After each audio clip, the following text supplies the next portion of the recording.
Obviously, great win. This guy sitting to my left set the tone. Bases loaded twice with a really good offensive team, and we get a double play with their leadoff hitter, who's a heck of a player. And then I told Coach Jackson, I said, dang, man, like, I hadn't seen many times when the other team like that has the bases loaded with nobody out. I think it was 4 pitches were batting the dugout. So I thought that kept all the momentum in our dugout. We did a really good job of having competitive at-bats throughout the lineup. Our guys have been doing that now for a long time. If a guy's a bad at-bat, the next guy usually doesn't. And they've just completely bought in to that approach Coach Wierzbicki and Coach Jackson talked to them about. And that's why we came out on top. Tomorrow will be a really difficult game. The guys know that. I told them to take that shower and leave this game behind them. So we'll get back at it tomorrow. Grace? Jake, I'm wondering, you that huge double play in the second inning. It seems like it really took the wind out of this stuff. Jake? Yeah, I mean, it was tough today all day. That was a really good team, really good hitting team. And Coach Gaines came out and said we're 1 pitch away and trying to tack him away with me specifically in my stuff. And I didn't think we were originally going to turn 2 when I saw the ball put in play because he can run. So unbelievable turn up the middle from Madera and Vandy, and that was big for me, especially after they picked me up in the first with a 5 spot after I got jumped for 1. So that helped me just kind of settle in and, again, trust those guys behind me. They've been picking me up all year, so that was awesome. Hunter, can you answer that too?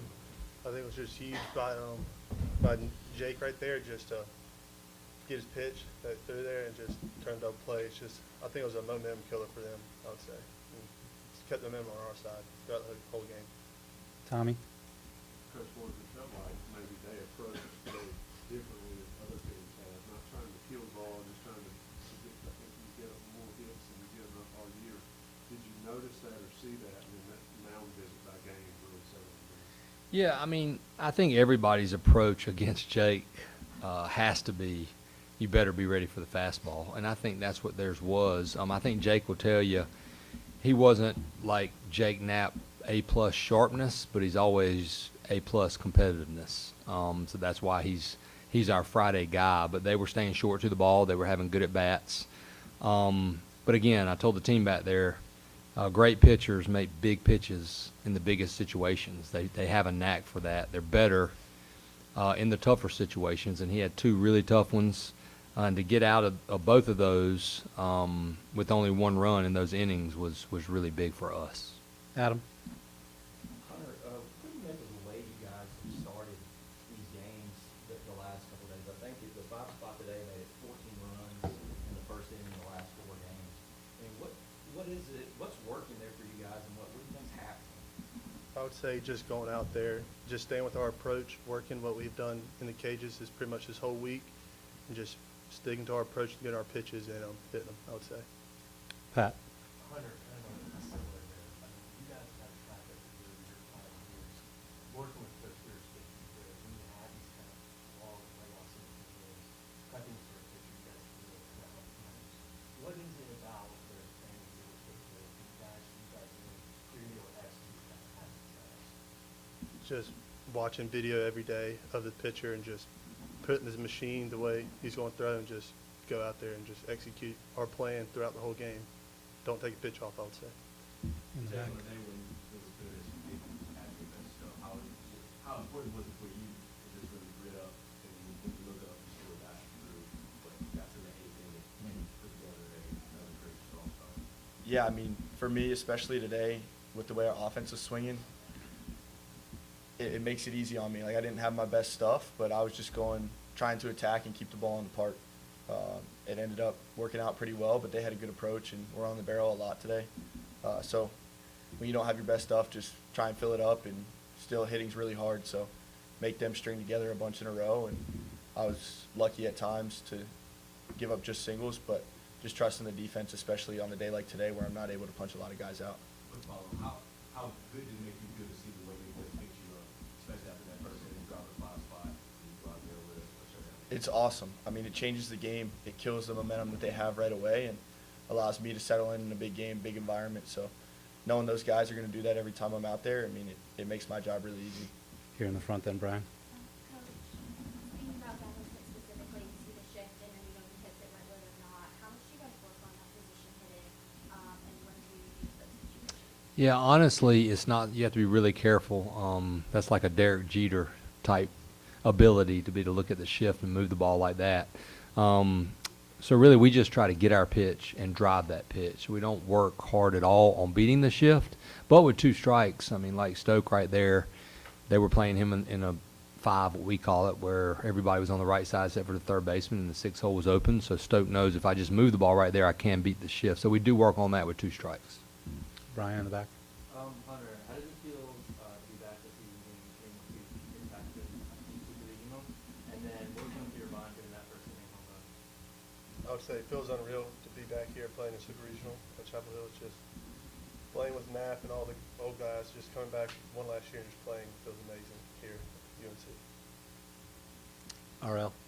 How big was it that you got 2 innings from Chewy, you didn't have to use McDuffie, you didn't have to use Lynch, and your bullpen's fresh? Yeah, I mean, it's huge. I was just telling the coaches, obviously, you talk about every situation, and we had a plan, and I wouldn't have guessed that would have been the case in a first game of a Super Regional, but I'll sure take it. So we'll meet again tomorrow morning or later today, me and Coach Gaines, and we'll talk through tomorrow's plan, but that definitely helps us have those guys fresher because McDuffie and Lynch, we were hoping not to have to use today, but we could have used them, but now they have 4 days, so that should help them. So the scoring allows you more flexibility. Absolutely, yep. Kip, then Tommy.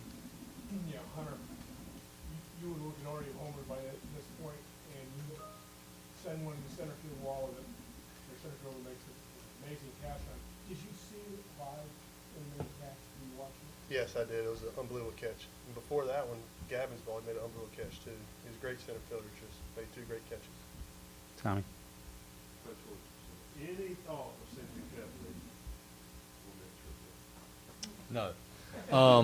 I mean, well, that's a lie. Because obviously you're thinking about it as the ball's going out there, and I think Kepley sets the record for getting around the bases too when he hits a home run. He's basically trying to get it into park when he's already over the wall. But it's, that kid plays the game the right way, and he's really been a pleasure and a joy to coach. He never takes a day off. But you have to look at it and make sure that this exchange is clean. And you have to make that decision pretty early because he's not going to stop unless you stop him. I've got 4 more, so you don't have to raise your hand anymore. Grace, then Adam. Coach, fundamental defensive execution seems to be the calling part of the snack, the Gavin game. What do you make of those plays that aren't necessarily going to show up in the box score, but are huge outcomes? Yeah, I mean, you look at it, Jake may not have had his best stuff, so it started with him. We only walked 1 today between him and Chewy. And Chewy's walk, I believe, was a 3-2 pitch. And again, you have to, Vandy's in that spot for that play because Coach Wiersbicki put him in that spot. So that's a lot of time. I saw the coaches this morning. I looked at Weirs. I was like, man, dude, you got to get some sleep. His eyes, I was like, man, I know you're ready, so get some sleep tonight. But those guys do a great job of positioning our infielders and our outfielders. Adam, then Rod. Scott, I was wondering if you found it rewarding in any way that with some of the talks with Luke the last couple of days, he comes out, the RBI single in the first, the 3-run bomb in the second inning. I mean, did you go to him and say, now that's what I'm talking about type of thing? No, we talked about it before. Coach Weirs made a great point with him, said, he made a comp compared to Kyle Schwarber. Like I told y'all, he does 2 things. He walks, and when he hits it, he does damage. And we said, Luke, let's just get back to doing that. And I had a good feeling about Luke, and he got that first hit. He almost had 2 home runs. He was on the barrel all day, so that is really good for us as a team. Rod. For Scott and a 14th win of the year, I think that matches us in the city program record.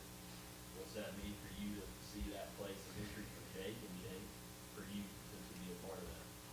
Go ahead.